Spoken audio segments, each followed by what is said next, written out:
With that said, we're going to discuss what does the Quran truly teach about the crucifixion. Now notice I said Quran. So if you're listening attentively and you focus on what I'm about to say, you're going to learn how to refute Muslims using their own sources. A commentary by Al-Qurtubi, one of Islam's greatest medieval Muslim commentators, where he mentions prophets who were killed and one prophet who was killed by the cross on wood, without giving the name of that prophet. But it's obvious historically the Lord Jesus Christ was killed by crucifixion, right? So here's how you can prove, if you're listening, this is what I'm going to establish. Here's how you can prove that the Quran does not, listen to me, I know you're going to be in for a shock. Let me repeat. LMCI, everyone else, the Quran does not deny that Jesus was physically killed by crucifixion, was physically resurrected, and physically ascended to heaven. It is Islamic tradition that seeks to misinterpret the Quran that denies these facts. Notice what I said. Distinguish the Quran from later Islamic tradition, later Islamic interpretation. They are not the same. One second, let me just do something. Okay? Once you understand Islamic tradition is not the same as the Quran, then you will see that the Quran does not deny the fact of Jesus' physical crucifixion, death, physical resurrection, physical ascension. It is the Islamic tradition being imposed on the Quran that denies those facts. You with me there? So I'm going to show you how you use the Quran to interpret the Quran to show it does not deny the crucifixion. What facts can we gather from the Quran to show that the Quran does not deny that the Lord Jesus Christ was killed by crucifixion, and then Allah raised him physically, and then he physically ascended to be with Allah, even though all of the Quran is not the true God? Here's the material. I gave you the link. I present several facts from the Quran that you can use. If you learn these facts and know how to properly present them, they can't refute you. I'm telling you, they can't. I'm going to leave the most important fact for last, showing that chapter 4, verse 157, chapter 4, verse 157, does not deny that Jesus was killed by crucifixion. Okay. Fact number 3, guys, you don't need to know Arabic. Just follow the material. The verb tawaffa, from waffa, is used to describe Jesus' death. There are 2 passages in the Quran, and Arabic speakers will confirm this. And I'm going to give you scholarly lexical sources, lest Muslims say, well, no, that's not what it means. So it's all in the article, free of charge. Use it. The Quran uses the verb tawaffa, from waffa, to describe the final moments of Jesus' life on earth. So let's go to chapter 3, verse 55. Okay? Chapter 3, verse 55. Class is in session. Let's focus. Chapter 3, verse 55. Remember when God said, "O Jesus, verily I will cause thee to die." I'm reading the Rodwell translation because he captures the Arabic perfectly. Inni mutawaffiqa. Inni mutawaffiqa. Mutawaffiqa from tawaffa. And I transliterate the Arabic, so you don't need to know how to read Arabic. I will cause thee to die. Inni mutawaffiqa. And I will take thee up to myself. So notice, he causes him to die and then takes him to himself. Death, resurrection. And deliver thee from those who believe not. And I will place those who follow thee above those who believe not until the day of resurrection. Then to me is your return, and wherein ye differ will I decide between you. Okay? Now, chapter 5, verse 117. Chapter 5, verse 117, folks. Let's read. This is again a reference to Isa alayhi salam. I did not say to them, this is supposedly Jesus speaking to Allah on the day of judgment. Okay? I did not say to them aught save what thou didst enjoin me with. I only said what you commanded me, that serve Allah, my Lord and your Lord. Sorry guys, this is the quality of the internet here. serve Allah, my Lord and your Lord, as long as the audio is good. And I was a witness of them so long as I was among them. Now here, but when thou didst cause me to die, this is a Muslim translation, Shakir, tawaffaytani, tawaffaytani, tawaffaytani, some from tawaffa. But when thou didst cause me to die, thou wert the watcher over them, and thou art witness of these things. So in these two verses, the verb tawaffa is used to describe Jesus dying before Allah took him. Now, some Muslims will say, well, no, wafa doesn't always mean death. It can mean complete your term. All right, now, Neil Robinson, focus, guys. Neil Robinson. This is in my post. I gave you the link. Christ in Islam and Christianity. He converted to Islam. And the name of the book is Christ in Islam and Christianity, pages 117 to 118. Okay? He now explains what the verb tawaffa from wafa means, the range of meaning. So I'm going to quote him. Here, you need to focus if you want to learn how to use these arguments effectively. Okay, so let's read. Quote, the root form wafa with the three consonants W, F, and Y is not found in the Quran. So this word wafa is not found in the Quran. We do, however, find two instances of the elated of the corresponding adjective. Chapter 9, verse 111, chapter 53, verse 41, which suggests that the meaning of the root form is to fulfill a promise or to be complete.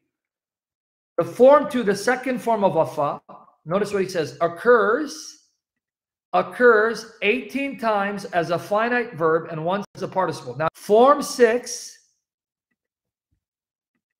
tawaffa, occurs 25 times as a finite verb and once as an active participle. 1. With angels or angelic messengers, when the subject is angels or angelic messengers, notice what he says, with angels or angelic messengers as a subject means receive or gather at death, and gives you the verses. Compare following. One instance where death itself is a subject, 4:15.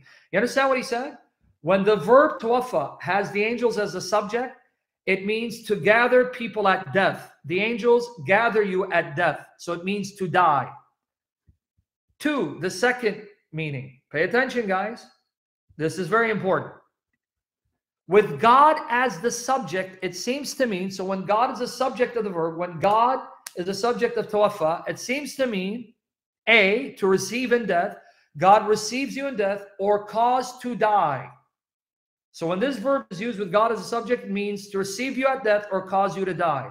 And it gives you the verses. B, to receive in death or cause to die prematurely. And it gives you the verses. C, to receive souls in sleep, which is likened to death. A lot of people don't know this. There you go, guys. It also means when God is the subject of the verb, to receive souls in sleep, which is likened to death. 660, 39, 42. And I'm going to comment on this further. And then finally, he gives you Jesus. D, to receive Jesus, 5:117, and the participle, 3:55. And now, 3, tawaffa, in the passive, it is a euphemism for death. When this verb is acted upon someone, it means death, particularly a premature death. Okay, so what do we just establish with fact number 3? Because this is fact 3 in my paper, even though I mentioned it first. The verb tawaffa, and you have Arabic speakers here are Christians, but I gave you a Muslim source. Neil Robinson is a convert to Islam. Notice what he said. When the verb tawaffa is used in the Quran with Allah or angels as subject, it means taking someone at death, causing someone to die. Keep that in mind. Now, this is fact number 5 in my post, but it's the second fact I'm mentioning here. Watch this. This one is a doozy. Okay, this one is a doozy. Sahih Bukhari, volume 4, book 56, number 683. Tell me what it sounds like. I'm going to read Luke 23:34, right? Luke 23:34. Jesus prayed, Father, forgive them, for they do not know what they're doing. Luke 23:34. Jesus prays to those who are crucifying him, Father, forgive them, for they do not know what they're doing. Okay? Now, this comes from Sahih Bukhari. I just gave you the link from my article. You can read online. Volume 4, Book 56, number 683. As if I saw the prophet talking about one of the prophets. Notice again, doesn't mention name, but Muhammad is talking about one of the prophets whose nation, his people had beaten him, caused him to bleed, while he was cleaning the blood of his face and saying, "O Allah, forgive my nation, for they have no knowledge."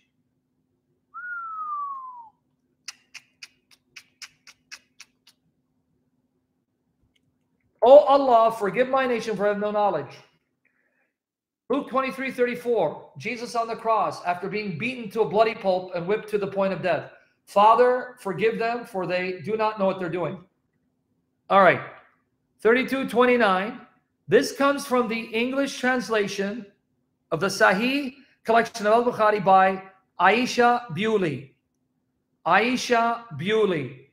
Aisha Bewley, the Sahih collection of Al-Bukhari, chapter 64, Book of the Prophets. Here it is. This is another English version of Sahih Bukhari. Aisha Bewley is a Muslima, and she provides a different translation of the same hadith. Here's the link. 3290. Read with me, guys. It is related that Abdullah said, "It is as if I could visualize the prophet recounting about one of the prophets whose people, whose people had beaten him and made him bleed. While the blood was running down his face, he was saying, 'O Allah, forgive my people, they do not know.'" Now this one comes, this is in my paper, the English translation of Musnad Ahmed bin Hanbal, hadith number 2823 to 4376, volume 3, pages 584 to 585. It's in that link. Okay. Again, Musnad, English translation, Musnad Ahmed ibn Hanbal, volume 3, pages 584 to 585. Hadith number 4331. Watch here, guys. 4331. Read with me, because it's in my post. So if you're there, you can read with me. It was narrated that Ibn Masud said, a man among the Ansar, the helpers, said something objectionable about the Prophet. I could not refrain from telling the Prophet about it. I wish that I could have sacrificed all my family and my wealth rather than have uttered it. He said, they anoint Musa with more than this, and he was patient. So he mentions Moses. But now, how convenient. He mentions a prophet, but doesn't say the prophet's name. Then he told us that a prophet was rejected by his people, and they wounded him in the head when he brought the message of Allah to them. And he was wiping the blood from his forehead and saying, "O Allah, forgive my people, for they do not know." Now, hadith number 4366 from the same collection. Okay? And by the way, this hadith is Sahih. Comments? This hadith I read you, Sahih sound because of corroborating evidence. Now, same collection, 4366. 4366. It was narrated that Abdullah bin Masud said, when the Messenger of Allah shared out the flocks of Hunayn at Al-Jirana, they crowded around him, and the Messenger of Allah said, Allah sent one of his slaves to his people, and they struck him and wounded him in the head. And he started wiping the blood from his forehead and saying, "Lord, forgive my people, they do not know." Abdullah said, it is as if I can see the Messenger of Allah showing how that man wiped the blood from his forehead and said, "Lord, forgive my people, for they do not know." Comment, Sahih, this is sound because of corroborating evidence. Its isnad is Hasan. You caught it? Okay, now, do you remember chapter 5, verse 117? Thank you, Rob, my brother. Chapter 5, verse 117. There, Jesus supposedly speaking says what? I want you to catch this, because you're going to see how Muhammad applied the words of Jesus. How did Muhammad apply the words of Jesus? Okay? Here, again, this is from the hadith. It says, quote, Jesus boldly speaking, right? I did not say to them aught save what thou didst enjoin me with, that serve Allah, my Lord and your Lord, and I was a witness of them so long as I was among them. But when thou didst cause me to die, thou wert the watcher over them, and thou art witnesses of all things. Now I want you to remember this part, because you're going to see Muhammad is going to quote these words. He's going to quote the words of Jesus and apply it to himself, and you're going to see why that's significant. Pay attention to that part. Supposedly Jesus speaking, and I was a witness of them so long as I was among them. But when thou didst cause me to die, thou wert the watcher over them, and thou art witness of all things. Okay, now, why is this important? Because in Bukhari, Muhammad says, on the day of judgment, some of his companions will be taken away and thrown into hell. And he's going to say, my companions, my companions. And then he's going to be told, you do not know what they innovated after you died. So then Muhammad is going to say the following. Here it is. Okay. Sahih Bukhari, volume 4, book 55, number 656. Here's the link. You can read online. Okay, pay attention. Muhammad says that on the day of judgment, some of my companions will be taken away from me and thrown in hell. And he's going to say, my companions, my companions. Sahabati, sahabati, right? Sahabati, I believe. Anyway, and it will be said to him, you do not know what they innovated after your death. So then he's going to respond with the words of Jesus in 5:117. Now you're going to see why that's relevant. Let me read the hadith now. Narrated Ibn Abbas, Allah's apostle said, you will be resurrected and assembled barefooted, naked and uncircumcised. The prophet then recited the divine verse, as we began the first creation, we shall repeat it. A promise we have undertaken. Now watch.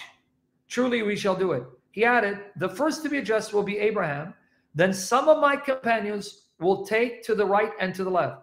I will say, my companions. It will be said, they had been renegades since you left them.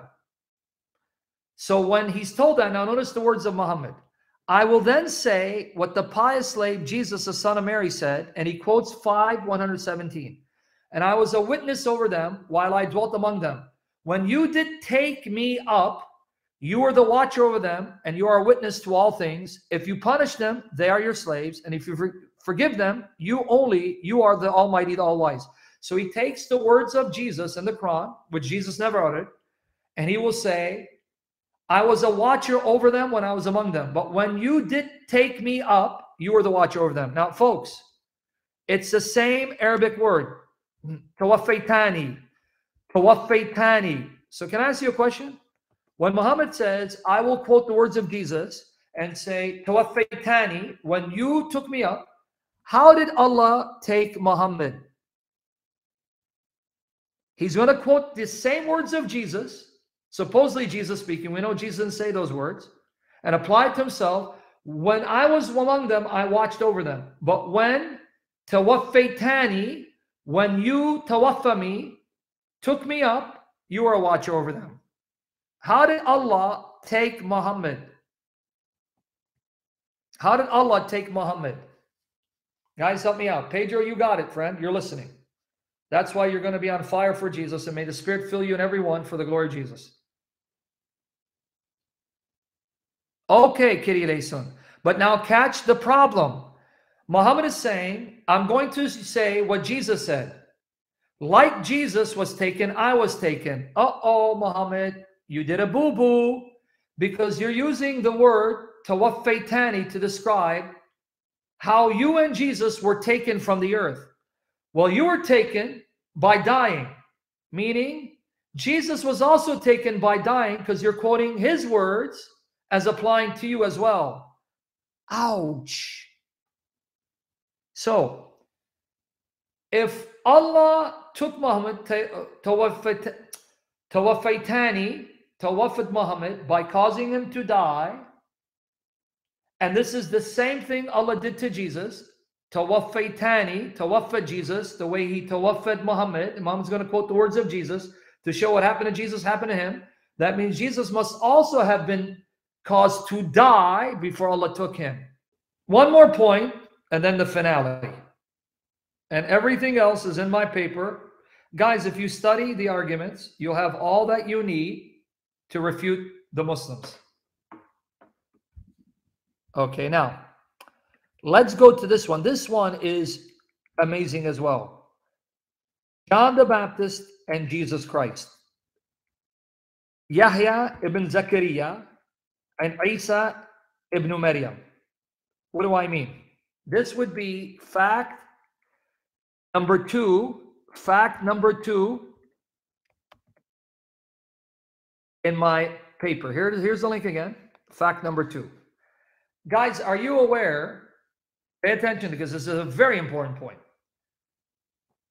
The story of John is juxtaposed with the story of Jesus. The 2 times that John's story is mentioned, it is mentioned in the context of Jesus' story. John and Jesus' stories are meant to be similar.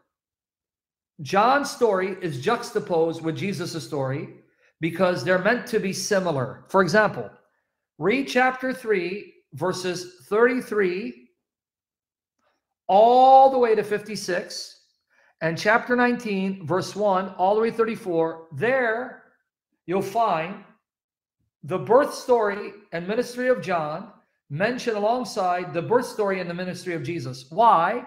Because the Quran is likening John with Jesus, likening Yahya with Isa, even though John's Arabic name is not Yahya and Jesus's Arabic name is not Isa. Now, why is that important?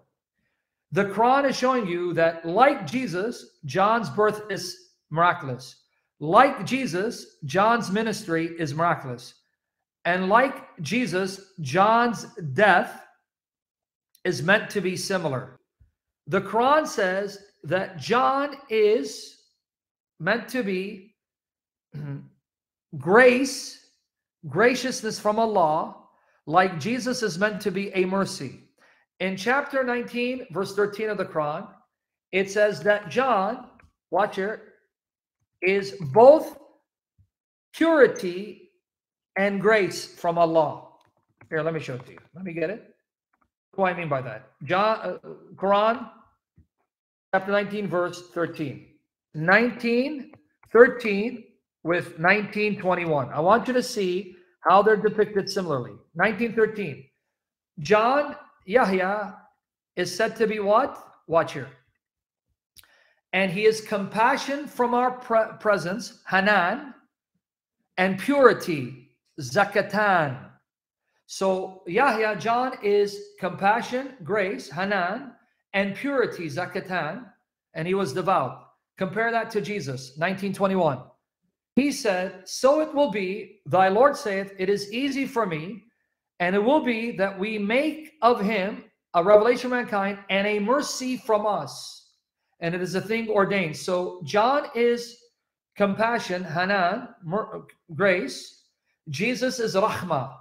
So like John, who is meant to be compassion and graciousness for mankind, Jesus is a mercy. And John is said to be purity, Zakatan.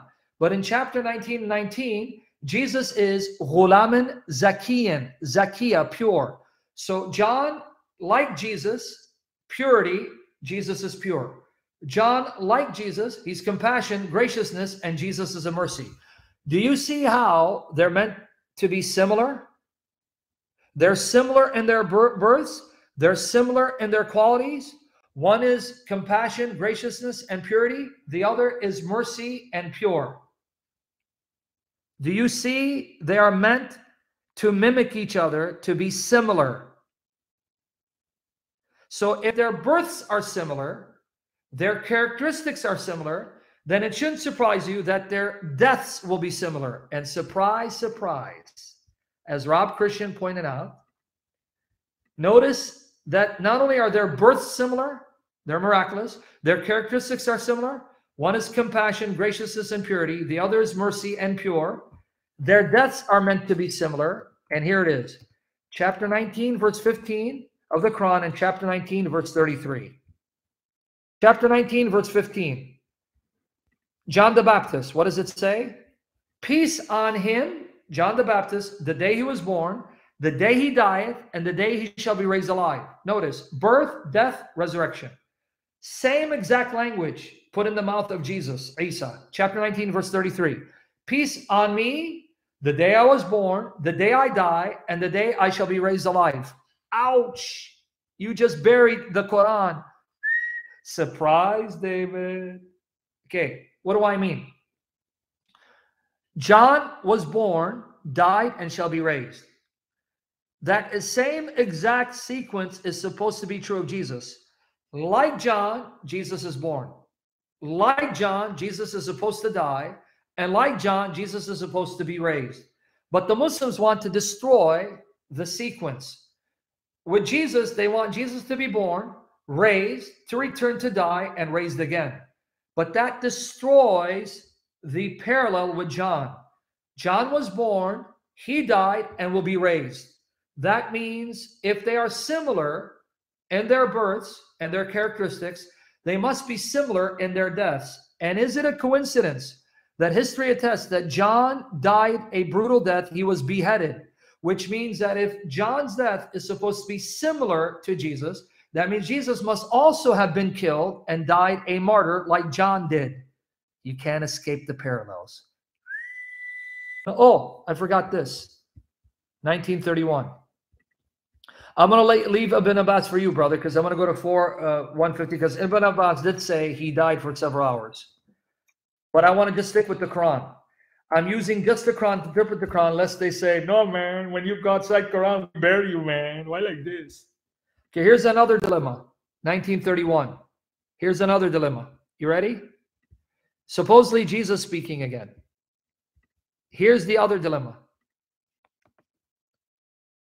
1931. And hath made me blessed wherever so I may be, and hath enjoined upon me prayer and almsgiving so long as I remain alive. Did you catch it?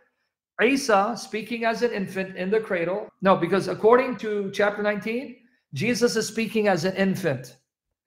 Jesus is speaking. This is the baby Jesus. Mary just gave birth to Jesus. And to vindicate Mary and her honor, the baby starts miraculously speaking. He goes, oh, I am a prophet of Allah, the slave of Allah and his prophet, and he's made me blessed. And he's not made me overbearing to my mother. And he has blessed me wheresoever I be. And he's enjoined on me prayer and almsgiving as long as I live. So peace be upon me the day I was born, the day I die, and the day I shall be raised. Okay, now, I don't know if you caught it. That's the miracle. I'm not lying. This is one of Jesus' miracles. Isa is supposed to be Jesus. Did you catch? Jesus is supposed to give alms, charity, zakat, for as long as he lives. Okay, folks, if Muslims aren't right, Jesus didn't die, but was taken alive to heaven. Now, I understand he'll still be praying in heaven, but that means if he didn't die, he's obligated to pay zakat. He's paying alms because he didn't die. Because notice he says, I must pay zakat, charity, as long as I live. Well, he didn't die. For 2,000 years, he's alive. He didn't die. That means he's paying zakat, almsgiving to who? Is he giving zakat to Jibreel alayhi salam or Mikael alayhi salam, or is he giving zakat to Allah? You see the problems? If you don't have Jesus dying, that means he's still paying zakat. But to who? He's in heaven saying, Ya Jibreel alayhi salam, here's my zakat. Ya Isa alayhi salam, where did you get the money from zakat? Subhanallah, Allah Azawajal made me a miracle worker. I'm able to produce money in Jannah. After all, the hadith says, whatever you desire, it will become reality in Jannah. Now, the last point, the best for last. I'm sticking just with the Quran, guys. I'm not going outside of the Quran, so they can't refute me from the Quran. If you just stick with the Quran, it's burial. Now let's go to the burial, brother. Brother, what's up, brother? Let's read the context of 4:157. Okay? Let's begin. What's the context? Let's go. Okay. I'm going to read from 4:153. 4:153. The people of the scripture, 4:153, ask of thee that thou shouldst cause an actual book to descend upon them from heaven. I'm reading Pickthall. 4153 or 4158. This is the final point, the best for last. The people of the scripture ask of thee that thou shouldst cause an actual book to descend upon them from heaven. They asked a greater thing of Moses aforetime. Before you, they asked something greater of Moses. For they said, show us Allah plainly. The storm of lightning seized them for their wickedness. So it's talking about the Jews. The people of the book here are the Jews. Okay. Then even after that, they chose the calf for worship after clear proofs of Allah's sovereignty had come unto them. And we forgave them that. And we bestowed on Moses evident authority. Now watch. 4154. And we caused the mount to tower above them at the taking of their covenant. And we bade them enter the gate prostrate. And we bade them transgress not the Sabbath. And we took from them a firm covenant. Now you got to pay attention or you're not going to get the point. 4155 to 4158. Then because of their breaking of their covenant, they broke their covenant, the Jews, and their disbelieving in relation of Allah, and their slaying of the prophets wrongfully, killing prophets, and their saying, our hearts are hardened. Nay, but Allah set a seal upon them for their disbelief, so that they believe not save a few. Now here's the key. And because of their disbelief, and they're speaking against Mary a tremendous calumny. Okay, did you catch it? And because of these Jews saying something shameful, wicked, and dishonorable against the Blessed Mary. So what's the context? The Jews of Muhammad's time are insulting Mary, accusing her of being illegitimate when she conceived and gave birth to Christ. So they're insulting her and accusing her of harlotry. And because of them speaking against Mary, a tremendous calumny, now comes 4157. And because of their saying, we slew the Messiah, Jesus, son of Mary, Allah's messenger, they slew him not, nor crucified him, but it appeared, here's the key, but it appeared unto them. For their saying, they slew him, the Messiah, son of Mary, they slew him not, nor crucified him, but it appeared so unto them, that's how it appeared to them, that they killed Jesus. And lo, those who disagree concerning it are in doubt thereof. They have no knowledge thereof, save pursuit of a conjecture. They slew him not for certain, but Allah took him up unto himself. So Allah took Jesus to be with Allah. Allah was ever mighty wise. Okay, now, here's where you're going to need to listen, and it's in my paper. Is the Quran saying that Jesus wasn't killed at all and wasn't crucified at all? No, that's not what it's saying. And this is fact number one in my paper. Fact number one in my paper. Pay attention. And in the description box and in my paper, I link to other articles where I go much more in depth. Okay? Notice what the context is. Here's where I need you to pay attention. If you get this, home run.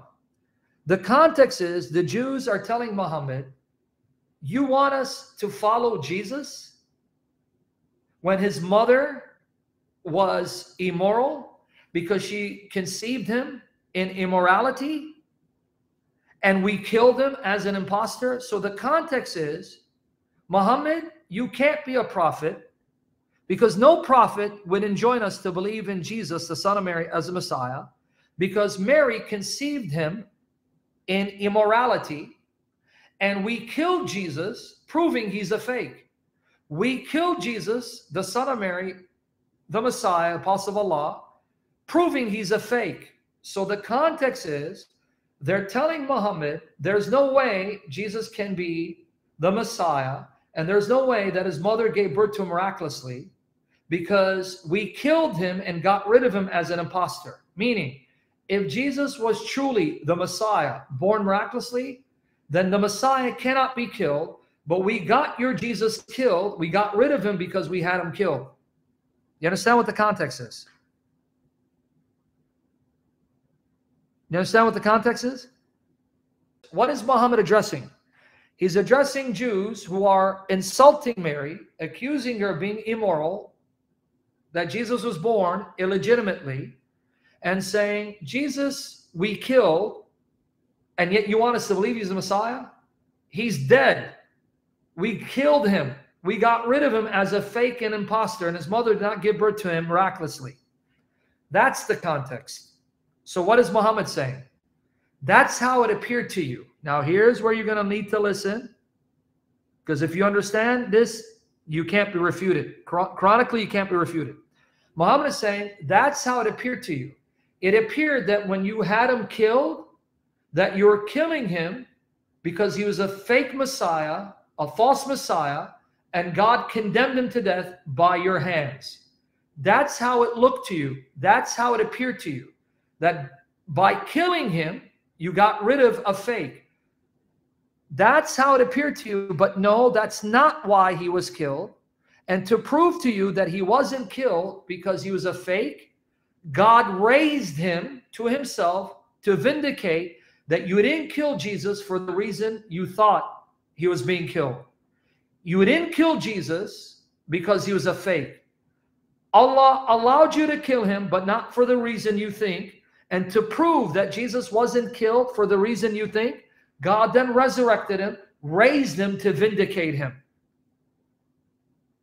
Do you understand what I just said? Because I'm going to prove to you this language in the Quran. The Quran uses similar language to affirm a reality that took place. The same language is used in another verse in the Quran to affirm a reality that took place, not denying that reality. But do you understand what I just said?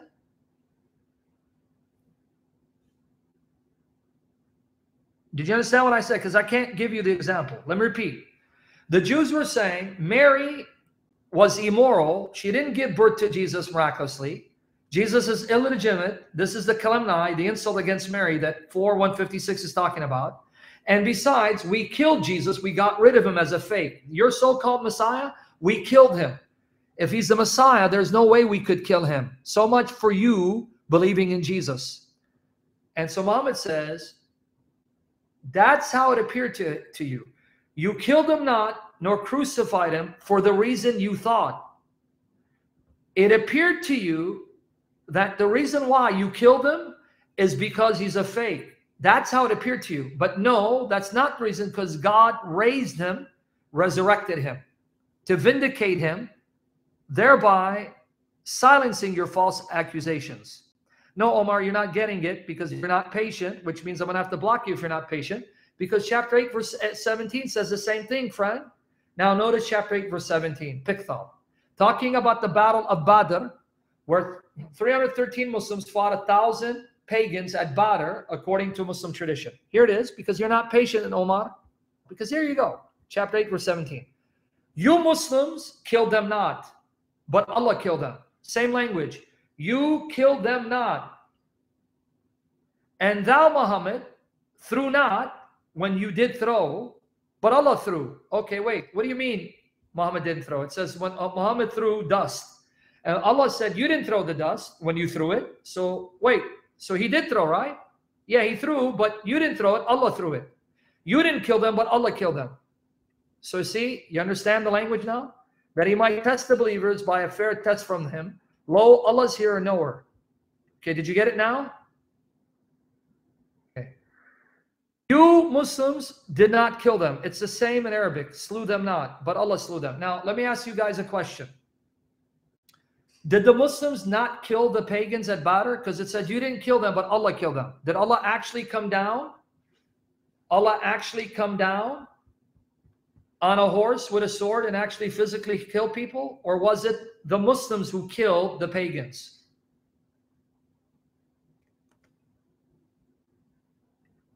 But it says they didn't kill them. Here it is. You did not kill them. No, but chapter 8, verse 17 says, no, they didn't kill them. Allah killed them. And you, Muhammad, did not throw when you threw. So did he throw or did he not throw? Allah actually threw, even though Muhammad threw. So you understand the language of the Quran now? You guys have been misreading the Quran due to the Muslim perversion of the Quran, because the Quran uses this language not to deny that an individual did something, but to deny that individual did that without Allah's permission. Because if Allah didn't want it to be done, that person could not do it. So what 8:17 is saying to the Muslims, you Muslims would not have been able to kill anyone if Allah didn't want you to kill them. And Muhammad, you would not have been able to throw if Allah didn't want you to throw successfully. Similarly, 4157 is saying, you Jews could not have killed Jesus if Allah didn't want him to be killed. You did not kill him nor crucify him. Not because you didn't actually do it. You didn't do it for the reason you thought, and you wouldn't be able to do it if Allah didn't want him dead.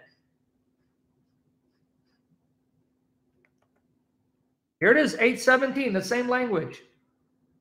Yes, with the permission of Satan. Same language.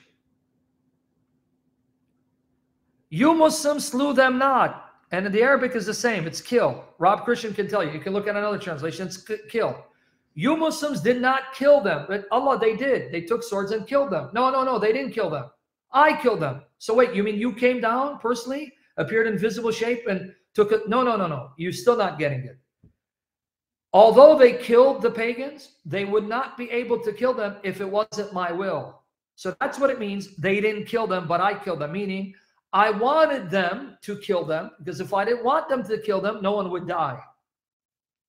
So you did not kill them, Allah killed them, meaning you only were able to kill them because it was my will. Likewise, you Jews did not kill nor crucify Jesus for the reason you thought you were killing him, and you wouldn't be able to kill him if Allah didn't want him to die.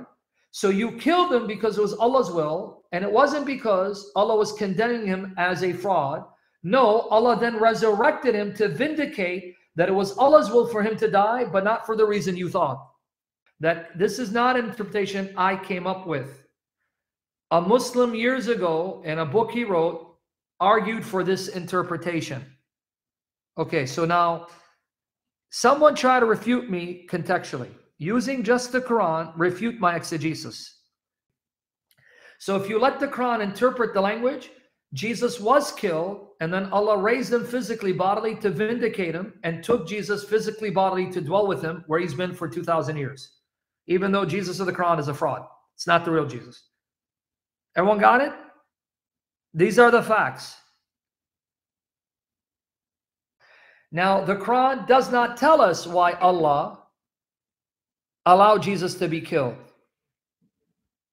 Doesn't tell us. See, that's the problem. The Quran says the Jews did not kill Jesus for the reason they thought, though they did kill him. That's why it says, but it appeared unto them. What does it mean it appeared unto them? Meaning, when they killed Jesus, it appeared to them. This was proof he's a fraud, a fake Messiah. So by killing him, that convinced them, see, Jesus is a fake. He's a fraud. That's why the Quran says, he was neither killed nor crucified, but it so appeared unto them. It appeared to them that when he was killed, that confirmed their suspicion he's a false Messiah. But you're wrong. Why? Because Allah resurrected him. Allah raised him to prove you're wrong for thinking that's why he was killed. Even though that's how it appeared to you, that's not why he was killed, because he's no fake. And here's proof. Allah honored him by raising him physically to himself.